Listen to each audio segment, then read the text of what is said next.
पनवेल महानगरपालिकेची निवडणूक आता काही दिवसांवर येऊन ठेपलेली आहे आणि या सगळ्या निवडणुकीच्या प्रक्रियेमध्ये महाविकास आघाडी आणि महायुतीमध्ये असलेली चुरस आणि सर्वप्रथम म्हणजे या महाविकास आघाडी व महायुतीमध्ये उमेदवारांची जी चाचपणी सुरू आहे याला खूप विलंब होत आहे।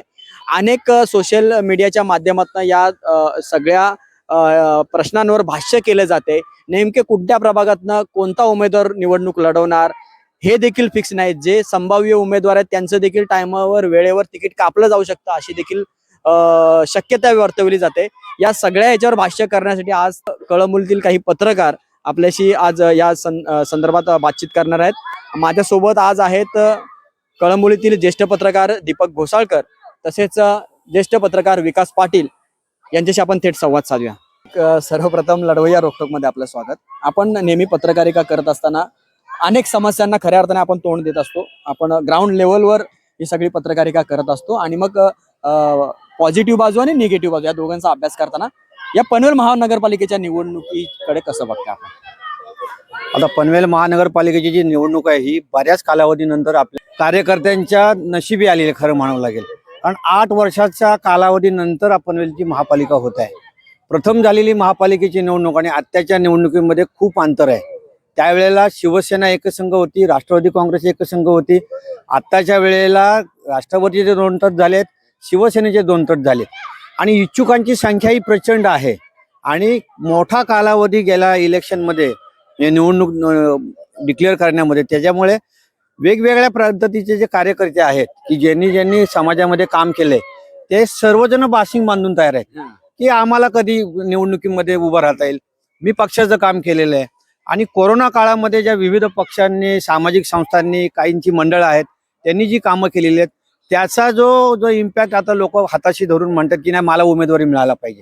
मग उमेदवारी द्यायची कोणाकोणाला? त्याच्यामध्ये हे झालेले 2 पक्षांचे 4 गट म्हणजे शिवसेनेचे 2 गट, राष्ट्रवादीचे 2 गट आणि त्यानंतर भाजपने केलेला हा जे इथं विकासाची गंगा जी आणले कळंबोलीमध्ये आज महापालिकेच्या माध्यमातून विकास केला तो दिसतोय आपल्याला। आज 700-800 कोटीच्याही पेक्षा जास्त म्हणजे रकमेची कामं आपल्याला दिसत आहेत, तर तेही नाकारता येत नाही। म्हणजे भाजप हा फक्त विकासाच्या नावावरच लोकांच्या समोर जाणार हे दिसतंय। शिवसेनेचे जे 2 गट आहेत त्याच्यामध्ये शिंदे गट आहे ते त्यांचे उपमुख्यमंत्रीच आहेत थेट आणि ते काम करतायत। जी शिवसेना पूर्वी होती तेव्हा सुद्धा शिवसेनेला एकही सीट आणता आली नाही, तेव्हा एकसंघ शिवसेना होती। राष्ट्रवादी सुद्धा एकसंघ होती, तेव्हा राष्ट्रवादीचे फक्त 2च लोक आले होते। मग आता जी स्थित्यंतर राजकीय झालेली आहेत ती त्याच्याकडे बघता आणि नवीन कार्यकर्ते जे उदयास आलेले आहेत, उदयनमुख जे तरुण कार्यकर्ते आहेत त्यांची सुद्धा इच्छा की मी महापालिकेत जावं। मग ते सगळ्या पक्षांशी कनेक्टेड आहेत, काही मनसेमध्ये कनेक्टेड आहेत। आपण पत्रकारिता करताना सगळं बघतो। आज निवडणुकीचं विश्लेषण आपण आपापल्या पेपरला आपण देत असतो। कशा प्रकारची आव्हानात्मक कळंबोलीतल्या राजकारणाकडे किंवा कळंबोलीतल्या विशेष प्रभागांमध्ये आपण कसं बघताय? आता कसं आहे की तुम्ही तुमच्या साप्ताहिक म्हणजे आपल्या लढवयाच्या माध्यमातून बारीक सारीक जे घेतलेले आहेत, आता मी महिन्याभरापासून तुमचं बघतोय, खरोखर चांगलं कामकाज आहे। म्हणजे पत्रकारांनी आपल्या पत्रकाराची स्तुती जरूर केली पाहिजे आणि तळागाळातले जे विषय आहेत ते आपण उचललेले आहेत, त्याच्याबद्दल तुमचं मनपूर्वक अभिनंदन। आज कळंबोली कॉलनीमध्ये जे छोटे आहेत काही, आज कळंबोली कॉलनीला आपल्या सर्वाधिक भेडसावणारी समस्या आहे ती पार्किंगची व्यवस्था आपल्याकडे नाहीये। आज लोकांना घराच्या बाहेर कुठेतरी 10 लाख 15 लाखाची गाडी ही बेभरोशावर सोडावी लागते, ही सर्वात मोठं दुःख आहे। बाकीचे उद्यान आहेत, सगळं आहे आपल्याकडे, आता विकास होतोय, परंतु आपल्याकडे वाहन पार्किंगची जी समस्या आहे, माझे मी 10 लाख रुपये असे उघड्यावर नाही ठेवू शकत, ती महापालिकेने कुठेतरी व्यवस्था केली पाहिजे। महापालिकेने इथे एक जसं गणेश नाईकांनी प्रत्येक नोडमध्ये हे एक सभागृह उपलब्ध करून दिलेलं आहे की सामान्यातल्या सामान्य माणसाला AC मध्ये गरीबातल्या लोकांना तिथं लग्न करता यावं आणि 8 ते 10 हजारापर्यंत तो हॉल उपलब्ध होतो। आपल्याकडे महापालिकेने हे एक गोष्ट करायला पाहिजे। आपल्याकडे भूखंड चांगले आहेत की बाबा एखादा सुसज्ज हॉल कळंबोली, कामोठा, नंतर खांदा कॉलनी, खारघर इथे उपलब्ध केला पाहिजे। आज सामान्य माणसांना खूप डोईजड होते। मग आपल्या बाजूला म्हणजे हाकेच्या अंतरावर असणारा नवी मुंबई मधला हा आदर्श आपल्या महापालिकेने घ्यायला पाहिजे। पाण्याची समस्या तर प्रचंडच आहे। महापालिकेचे स्वतःचा स्रोत असा काहीच नाहीये ना। धेरंग धरण आहे ते फक्त पनवेल सिटी पूर्वी जी नगर परिषद होती त्याच्यासाठीच ते पाणी उपलब्ध होतं। आता आपल्याकडे उसनवरवर काम चालू आहे, म्हणजे सिडकोचं पाणी, जीवन प्राधिकरणाचं पाणी, आणि आपल्याकडे जो आता सध्या महिनाभरापासून कमी पाण्याचा पुरवठा होतोय, ती एक मोठी समस्या लोकांमध्ये आहे ना. अतिक्रमणाचे आपल्याकडे प्रश्न आहेत. अतिक्रमण झाल्यामुळे आज आपल्याकडं नागरीकरण जरी वाढलं तरी आज रस्ते अपुरे पडतायत, सिवरेज लाईन अपुरी पडते, उद्यानं अपुरी पडतायत. आणि आज संध्याकाळची परिस्थिती बघितली तर वाहनच रस्त्यावर जास्त दिसतात दोन्ही साईडला. आता कळंबोलीकरांसमोर हे जे संभाव्य उमेदवार असतील, मग महायुतीचे असतील किंवा महाविकास आघाडीचे, जे अजेंडे घेऊन जनतेसमोर जात आहेत, त्यांच्याशी तुम्ही सहमत आहात त्या अजेंड्यांशी? कारण की मागच्या वर्षी पण ते अजेंडा राबवणं हा प्रत्येक पक्षाचा ध्येय पण असतं, ते पूर्ण पण झाले पाहिजेत. पण ते पूर्ण झाले पाहिजेत. आता तुम्ही बघताय की मागच्या अजेंडे काही पूर्ण नाही झाले? नाही काही अजेंड्यामधलं सर्वाधिक महत्वाचं होतं म्हणजे प्रकर्षाने मी त्या बाबतीत बातम्या करणारा कदाचित मी असू शकेन की मालमत्ता कर जो आपल्या बोडक्यावर सगळ्या कळंबोलीने अख्ख्या महापालिकेतल्या लोकांमध्ये मारलाय, त्याचा कुठेतरी विचार करायला पाहिजे. आपण शास्ती माफ केली, शास्ती कोणामुळे लागली? शास्ती तुम्ही लादल्यामुळे लोकांकडे पैसे नाही. 10 वर्षाचा मालमत्ता कर एकदम कसा भरणार लोक? तो थोडा तुम्ही कुठेतरी त्याचा विचार करायला पाहिजे. ती खतखत मात्र मतदारांमध्ये आहे आणि त्याचा विचार करायला पाहिजे. नक्कीच मी घोसाळकर सरांकडे पुन्हा येणार. तत्पूर्वी आपल्यासोबत ज्येष्ठ पत्रकार विकास पाटील सर, मी तुम्हाला लढवय्या रोकटोक मध्ये तुमचं स्वागत आहे. कसं बघता या निवडणुकीच्या कडे? तुम्हाला काय वाटतं, काय विषय कसं बघताय? म्हणजे कळंबोलीतील जे प्रभाग आहेत त्या प्रभागांची निवडणूक आणि काय वाटतं अतिटू भाजप आणि महाविकास आघाडी एकामेका विरोधात असे आहेत आणि त्याच्यामध्ये आता सुदाम पाटील पण त्याच्यामध्ये अमर पाटीलच्या विरोधात उभं असल्यामुळे ती प्रभाग 7 मध्ये त्याच्यामध्ये ती निवडणूक अतिटतीची होणार आहे. त्याच्यामध्ये अजून काहीतरी एक जागा म्हणजे त्या काही जागा ते घोषित करायच्या आहेत, त्या अद्याप आघाडीने केलेल्या नाहीत. त्याच्यामुळे थोडासा प्रश्न येणार आहे. प्रभाग 8 मधून सतीश पाटील आणि बबन मुकादम ह्यांच्यामध्ये पण अटीतटीची लढाई. आमदार शेवालीची सीट डिक्लेअर झाली की नाही ते सांगू शकत नाही, अजून घोषित केली की त्याच्यावर अवलंबून आहे शेवटी. तशी तर घोषित कोणाचीच झाली नाही, पण असं तर अधिकृत कुठं आलेलं नाहीये. ते रामदास शेवाले जिल्हा सराव असल्यामुळे ते इथं निवडणूक लढवतील की नाही ही जरा शंकाच वाटतोय. त्याच्यामुळं ते अजून आपल्याला त्याला याच्यात धरता येणार नाही, गृहीत धरता येणार नाही. त्याच्यामुळे सतीश पाटील आणि बबन मुकादम ह्यांच्यामध्ये अतितटीची लढाई होण्याची शक्यता आहे आणि त्याच्यावरच 8 प्रभागाचं विजय किंवा पराजय हे घोषित होणार आहे. पत्रकार आमचे स्थानिक आहेत, काही 2-3 पत्रकार अजून येणार होते. हे स्थानिक कळंबोलीतले एक मतदारच आहेत आणि त्यातल्या त्यात ते पत्रकार म्हणून आपण एक म्हटलं की चला पत्रकारांशी संवाद साधा. घोसाळकर साहेब, प्रभाग 8 आणि प्रभाग 10 प्रभाग सगळेच प्रभाग आहेत, पण कळंबोलीतले हे 2 प्रभाग आहेत. चुरशीच्या आणि प्रतिष्ठेच्या लढाया बघतायत. तुमचा अभ्यास काय सांगतो? आता प्रभाग 8 मध्ये हा जो मतदार आहे ना, हा एक तर सुशिक्षित पण आहे, माथाडी वर्ग असलेला हा प्रभाग आहे आणि ह्याच्यामध्ये जास्तीत करून पश्चिम महाराष्ट्रातली जी वास्तव्य करणारी लोक आहेत त्यांचा पगडा इथं जास्त आहे. ही वसाहतच मुळात माथाडी कामगारांसाठी वसवलेली आहे. नंतर मग बहुभाषिक लोक आले, विविध धर्माचे इथं लोक आले. परंतु प्रभाग 8 मध्ये जी चुरस आता बघायला आपल्याला मिळणार आहे, कारण ह्याच्यामध्ये पक्के दिग्गज लोक आहेत. सतीश पाटील हे जिल्हाध्यक्ष आहेत, रामदास शेवाळे हे शिंदे गटाचे जिल्हाध्यक्ष आहेत, बबन मुकादम हे सुद्धा मातब्बर आहेत कारण ते विद्यमान नगरसेवक आहेत आणि अन्य म्हणजे मनसेचे सुद्धा काही नेते मंडळी त्याच्यामध्ये उभे राहणार आहेत. नंतर काँग्रेसचे लोक उभे राहणार आहेत. परंतु शिवसेना शिंदे गट आणि भाजपची अजूनही कुठे डिक्लेअर झालेली नाही की युती आहे की नाही. कारण जिल्हा प्रमुख रामदास शेवाळेंनी असं सांगितलं होतं की माझ्याकडे 27 तांड्यांचे अर्ज आलेले आहेत की या फक्त प्रभाग 8 मध्येच त्यांना कळंबोलीमध्ये त्यांना 2 सीट देणार आहेत असं समजतंय. परंतु भाजपकडनं सुद्धा अजून त्याच्याबद्दल काही होकार दिला जात नाहीत. परंतु भाजपचे अन्य सुद्धा नेते लोक रेडी आहेत. आता मनसेमधनं जे काही शिवसेनेमध्ये गेले ते सुद्धा अद्याप कालपर्यंत म्हणत होते की प्रभाग 8 मधनं आम्ही उभे राहणार. मग त्यांचा विचार पक्ष करणार की नाही? नाही, राजकारणामध्ये कसं आहे माहिती आहे का, राजकारणात आरोप आणि प्रत्यारोप हा बेसिक असतो. मग त्याची नाळ कुठं दाबायची हे त्या प्रत्येक राजकारणाला माहीत असतं आणि याच्यासाठी प्रत्येक राजकारणी ह्या समोरच्याच्या काही बारकावे आहेत, कुठं वीक पॉईंट आहेत हे पूर्ण फाईल करून ठेवलेले असतात आणि मग योग्य वेळी बरोबर निवडणूक आली का ते काढले जातात, त्याचे बॅनर लावले जातात. आता सोशल मीडिया फास्ट आहे, मग सोशल मीडियावर ते सगळं व्यक्त केलं जातं आणि मग मतदारांमध्ये संभ्रम निर्माण करणं किंवा मतदारांना जागरूक करण्याचा सुद्धा एक प्रयत्न केला जातो की हा माणूस मागे असाच चुकला होता. इलेक्शनच्या मध्ये रामदास शेवाले हे सतीश पाटील हे नाही बोलले तरी मित्रच आहेत. त्याच्यामुळे ते कसे आता निवडणूक लढवतात म्हणजे त्यांच्या निवडणुकीवर पण म्हणजे संशय आहे, म्हणजे ते विरोधात राहतात की नाही हा पण मोठा प्रश्न आहे. आणि ते बबन मुकादमला किती म्हणजे त्या वितीत राहिले बबन मुकादमला तर किती सहकार्य होईल हे पण जरा संशयाचं वाटतंय. राजकारणामध्ये वरच्या लेवलवर म्हणजे शिंदे साहेब म्हणजे एकनाथ शिंदे साहेब आणि फडणवीस साहेबांनी काय सांगितले की आमची मैत्रीपूर्ण लढत होईल, जिथं आमची युती होणार नाही. म्हणजे मैत्रीपूर्ण लढत, त्याला एक टोबळ मस्त गोड नाव दिले, गोंडस नाव दिले की मैत्रीपूर्ण लढत. एकमेकाची ते बरोबर राजकारणामध्ये करणार. शेवटी मतं तर मागावीच लागणार, बिगर मतं मागितल्याशिवाय निवडणूक होणार नाही. परंतु त्याला एक नाव दिलं जातं की आमची मैत्रीपूर्ण लढत. तर असं काही होत नाही. राजकारण हे राजकारणच होतं. समीकरण तर आपण मांडत राहू. प्रभाग 8चा जर विषय बघितला तर खरंच आहे ते जसं विकास आणि घोसाळकरने सांगितलं की 2 जिल्हाध्यक्ष एका प्रभागात आमने सामने असणार आणि त्यांनाच तोडीसाठी एक बबन मुकादम जे विद्यमान नगरसेवक महापालिकेचे होते. भारतीय जनता पार्टीच्या माध्यमातून जसं घोसाळकरांनी देखील सांगितलं विकास कामं केलेली आणि विकास कामांच्या जोरावरही भारतीय जनता पार्टीचे उमेदवार आज निवडणुकीला पुन्हा एकदा सामोरे जात आहेत. प्रभाग 10 मध्ये कसं बघतं? प्रभाग 10 मध्ये पण अशीच काहीतरी तिढा आहे. आता रवी भगत जे पूर्वी शेतकरी कामगार पक्षातून निवडून गेले होते ते भारतीय जनता पार्टीमध्ये गेले. तुला विकास काय वाटतं? नाही, रवी भगत आता प्रभाग 10 मध्ये तसा भाजपचं पारड जड होताना दिसतोय. कारण एक नगरसेवक विजय खानावकर हे पण भाजपच्या तिकिटावर उभे राहत आहेत. त्याच्यामुळे रवी भगतला ती मोठी त्याला ताकद मिळणार आहे. त्याच्यामुळे कामगार पक्षाचे गोपाल भगत हे त्यांना किती सामोरे जातात.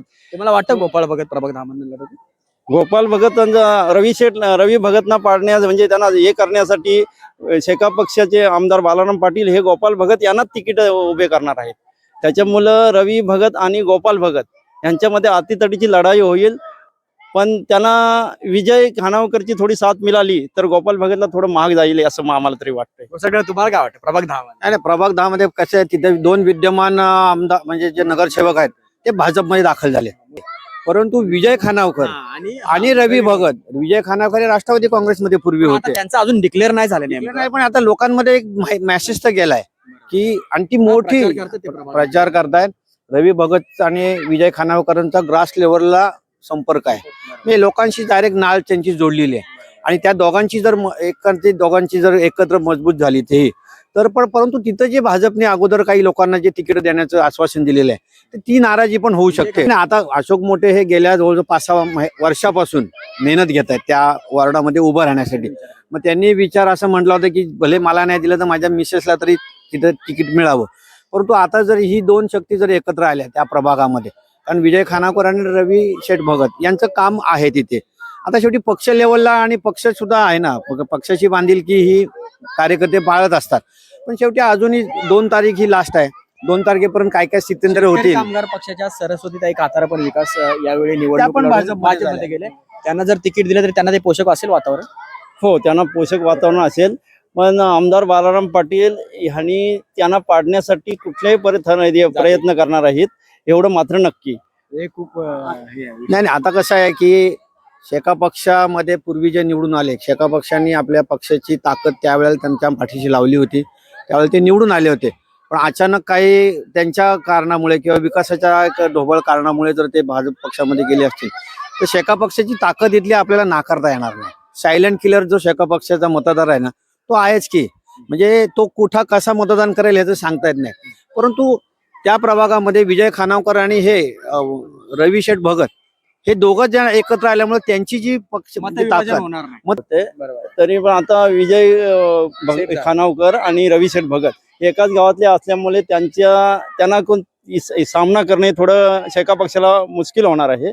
आणि अशोक मोठेचा विषय घेतला तर अशोक मोठे हे भाजपचे एकनिष्ठ कार्यकर्ते आहेत. त्यांचा विचार पक्षाने नाही केला तरी ते समाधानी मानतील असं माझं तरी मत आहे. हे प्रभाग 8 आणि प्रभाग 10 मधला आपण विषय केला. शेवटचा प्रभाग म्हणजे प्रभाग 7 आणि ह्या प्रभागाच्या 7 मध्ये विद्यमान नगरसेवक जे मंडळ अध्यक्ष भारतीय जनता पार्टीचे आहेत ते अमर पाटील यांच्या विरोधात आता जसे इथे 2 जिल्हाध्यक्ष आमने सामने येऊ शकतात तसंच काँग्रेसचे जिल्हाध्यक्ष सुदाम पाटील हे देखील थेट निवडणूक लढवत आहेत प्रभाग 7 मध्ये. सुदाम पाटील हे गेल्या अनेक वर्षापासून समाजकारणात आणि राजकारणामध्ये आहेत.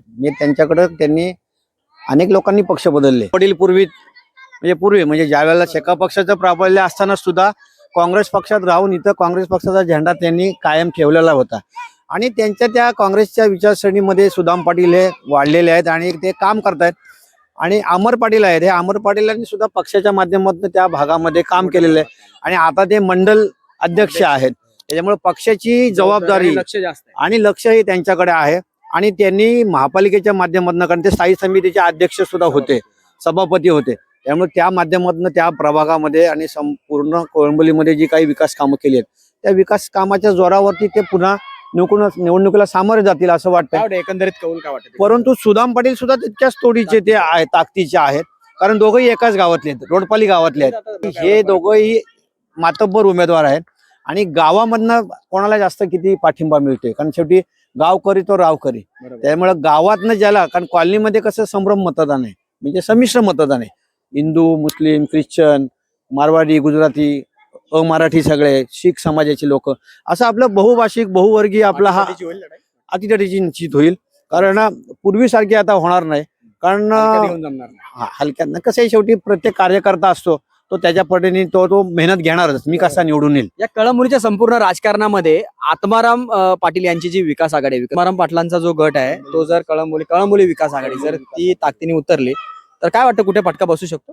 फटका बसू शकतो, कारण आत्माराम पाटीलला मानणारा मोठा वर्ग आहे. पाटील हे थोडा अलिप्त झालेले आहेत, त्याच्यामुळं ते आता राजकारणात किती सक्रिय होतात ह्याच्यावर अवलंबून आहे. पण ते या तुतारीवर लढणार नाहीत, कारण सतीश पाटील आणि त्यांचं थोडं पटणं असल्यामुळं ते एकत्र येतील असे मला वाटत नाही. तर तुम्ही कसं बघता यावेळी म्हाताडींची मतं मिळवण्यासाठी म्हाताडी कामगारांचे नेते गुलाबराव जगतापांची विशेष मदत घेतली जाते सध्या? कसं आहे, गुलाबराव जगतापांना मानणारा मोठा गट आहे प्रत्येक माथाडी वर्गासाठी, आणि माथाडी बोर्डावर सुद्धा ते चांगल्या पद्धतीने पूर्वीपासून अनेक वर्षापासून काम करतायत. आता इथं राहिला विषय, जे ज्येष्ठ नेते आपल्या इकडले आहेत आत्माराम शेठ पाटील, तर यांनी पूर्वी त्यांच्या स्वबळावरती 2 पंचायत समिती सदस्य, 1 जिल्हा परिषद सदस्य, त्यांचे 2 टर्म म्हणजे 10 वर्ष त्यांनी स्वतः निवडून आणलेले आहेत स्वतःचे. म्हणजे तेव्हा त्यांना ह्या कळंबोलीमध्ये नाही म्हणलं तरी त्यांना मानणारा गट हा आहेच आहे.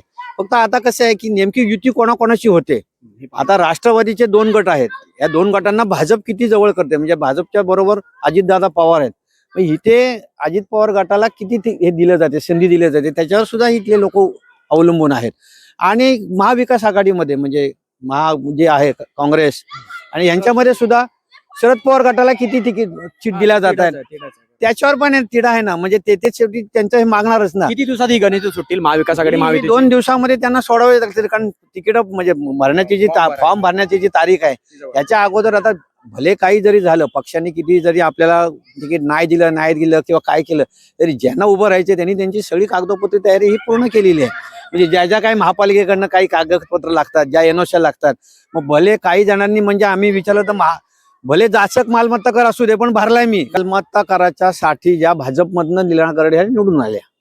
जिव्हाळ्याचा पनवेलकरांचा प्रश्न 100% मालमत्ता करच आहे असं म्हणायला हरकत नाही. मालमत्ता बाकी कराचा विकासाची कळमनुरी करण्यात सध्या काही गरज नाहीये. मालमत्ता कराचा मुद्दा हा पहिला कळीचा मुद्दा आहे. कळीचा मुद्द्याला प्रखर विरोध केला असेल तर ह्या लीना गरड मॅडमनी केला. त्यासाठी त्या न्यायालयात पण गेल्या, आणि इथल्या स्टँडिंग म्हणजे इथल्या प्रस्थापित राजकीय ह्यांना त्यांनी स्वतःच सामोरे गेल्या त्या, आणि त्या आजही प्रखर तेवढाच विरोध करतायत. त्यांचा विरोध कुठल्याही पॉलिसीला नाही, फक्त बाबा लोकांवर मालमत्ता करतो लादलाय, त्याचा कुठेतरी विचार करावा. आणि तो कॉलनी फोरम पण जोरात आहे ना, त्यांच्या पण आपण एकत्रित बैठका बघतो. कॉलनी फोरमचे जे मला वाटतं त्यांचे काय कोण मधू पाटील, ते पण आता भारतीय जनता पार्टीमध्ये जातात. निघालेच चालले, ते कळले आता. तरी सुद्धा कॉलनी फोरम आता कसं आहे, लीना गरड किती ग्रीप घेत आहेत, आणि कॉलनी फोरमच्या बैठकांना लोक असतात. आता शेवटी कसं आहे, आगामी नेमका आता एक जसा दिवस शेवटचा येईल, म्हणजे 2 तारीख ही माझ्या माहितीनुसार आपला शेवटचा दिवस आहे. मग 2 तारखेला म्हणजे 1 तारखे 31 डिसेंबर ही खरी वैरेची रात्र असणार आहे, की त्या रात्री बरंचसं काही घडणार आहे. इयर एंडला कोणाकोणाचा एंड होणार आणि कोण कोण 1 तारखेला उदयकाल होणार, हे ह्या 31 डिसेंबर आणि 1 जानेवारीला सगळं काही खळबळ माजेल, आणि राजकीय स्थित्यंतर ही खरी 1 जानेवारीला स्पष्ट होतील.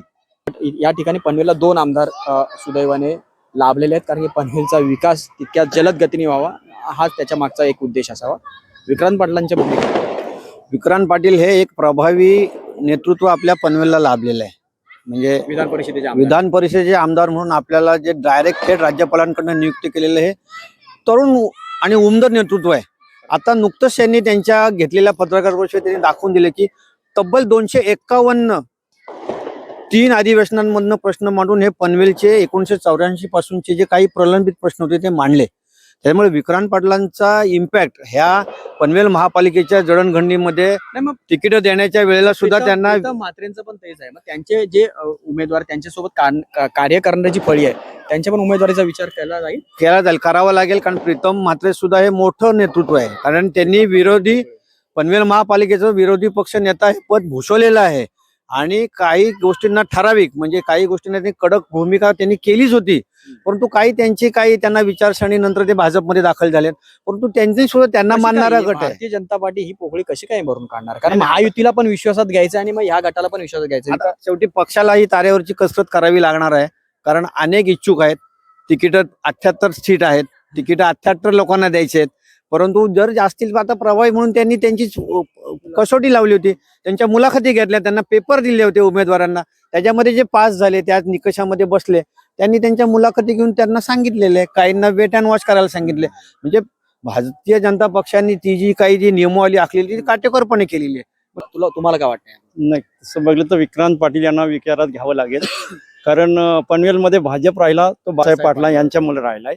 त्याच्यामुळं जो काय भाजप इथं दिसतं, पाले मुले भाजपची वाढली, ती साहेबांची नाकारता येत नाही, त्यांची मेहनत आहे.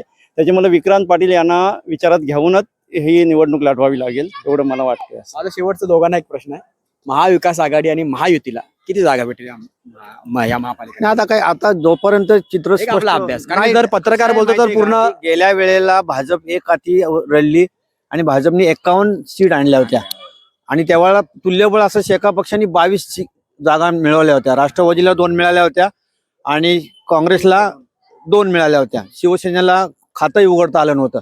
आता भाजपच्या सोबत शेका पक्षामधले जे माजी विद्यमान नगरसेवक होते ते इन झालेले आहेत, भाजप सोबत आलेले आहेत. त्यामुळे भाजपला ती ताकद एक मोठी मिळालेली आहे. भारतीय जनता पार्टीला युतीची गरज आहे का?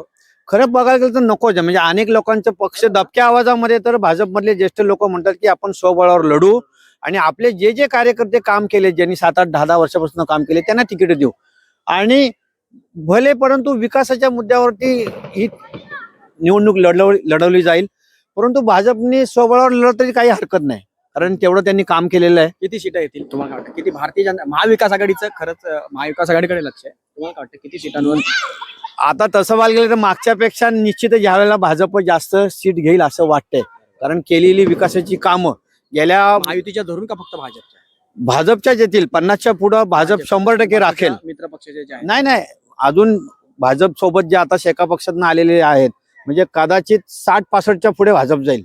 नक्कीच. तर कळंबोलीतल्या या प्रभागांच्या विषयांवर चर्चा करण्यासाठी आज आपल्यासोबत दीपक घोसाळकर आणि विकास पाटील हे आपल्या या चर्चेत सहभागी झाले होते. 7 प्रभाग 8 आणि प्रभाग 10 या प्रभागांमधील संभाव्य उमेदवार कोण उमेदवार असणार, कोणाच्या विरोधात कोण असतील, खरं तर पत्रकारांना ह्या बाबत जास्त माहिती असते, म्हणून आपण काही लोकांनी आपल्याला सांगितलं की पत्रकारांची जे एक चर्चासत्र तुम्ही घेतलं तर काय हरकत नाही.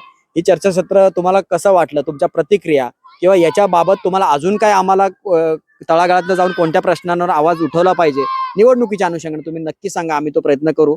या चर्चेत सहभागी झाल्याबद्दल दीपक घोसाळकर तसेच विकास पाटील यांचं मनापासून आभार. वेळात वेळ काढून तुम्ही आमच्या चर्चेत सहभागी आहे त्याबद्दल धन्यवाद.